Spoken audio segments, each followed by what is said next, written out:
Shalom. Salam sejahtera bagi kita semua, saudara sekalian yang dikasihi oleh Tuhan. Pada kesempatan ini, marilah kita merenungkan kebenaran firman Tuhan bahwa Tuhan kita Yesus Kristus memanggil Lewi untuk dijadikan muridnya. Maka apa yang dikatakan dalam kitab Markus pasal yang kedua, ayat yang ke-13 sampai dengan ayat yang ke-17 mengajarkan kepada kita. Firman-Nya berkata kepada kita, sesudah itu Yesus pergi lagi ke pantai danau, dan seluruh orang banyak datang kepadanya, lalu ia mengajar. Kemudian ketika ia berjalan lewat di situ, ia melihat Lewi anak Alfeus duduk di rumah cukai. Lalu ia berkata kepadanya, ikutlah aku. Maka berdirilah Lewi lalu mengikut dia. Dan saudara sekalian, betapa luar biasanya apa yang Tuhan sampaikan kepada seluruh anak-anak Tuhan dan umat Tuhan. Dan diantaranya Lewi dipanggil oleh Tuhan untuk menjadi alat Tuhan dan untuk melayani Tuhan. Bagaimana keberadaan Lewi? Kita lihat dalam ayat yang ke-15, firman Tuhan berkata kepada kita, kemudian ketika Yesus makan di rumah orang itu, banyak pemungut cukai dan orang berdosa makan bersama-sama dengan dia, dan murid-muridnya sedang banyak, sebab banyak orang yang mengikuti dia.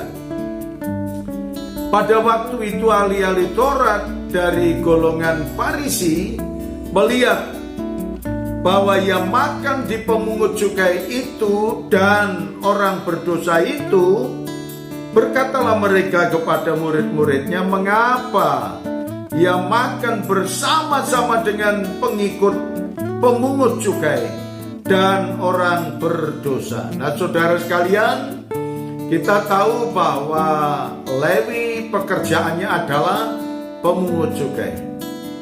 Dia senantiasa menjalankan, boleh dikatakan dia pemeras pajak, sehingga apa yang dilakukan menyusahkan terhadap rakyat yang ada pada saat itu. Tetapi Tuhan memanggil mereka, dan kita tahu bahwa Lewi adalah orang berdosa, dan dia dibenci oleh umat Israel, dan dibenci oleh orang-orang Yahudi, dan dibenci oleh orang-orang yang senantiasa harus memberikan pajaknya kepada Lewi ini. Namun saudaraku yang dikasihi oleh Tuhan, bahwa Yesus memerlukan dia. Dan Tuhan juga berkata dalam ayat yang ke-17, Yesus mendengarnya dan berkata kepada mereka, bukan orang sehat yang memerlukan tabib, tetapi orang sakit. Aku datang bukan untuk memanggil orang sehat, melainkan orang berdosa. Dan saudaraku yang berbahagia, pada saat ini firman Tuhan berkata kepada kita bahwa kita adalah orang yang berdosa, yang diperlukan Yesus adalah kehidupan kita. Orang yang berdosa harus bertobat, berserah diri kepada Yesus, agar kita beroleh selamat oleh karena iman dan penyerahan kita kepada Tuhan Yesus. Niscaya setiap orang yang bertobat diberi keselamatan. Setiap orang yang percaya kepadanya diberi kemerdekaan. Terima kasih Tuhan Yesus.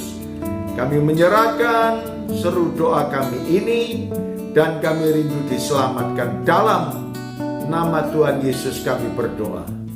Amin.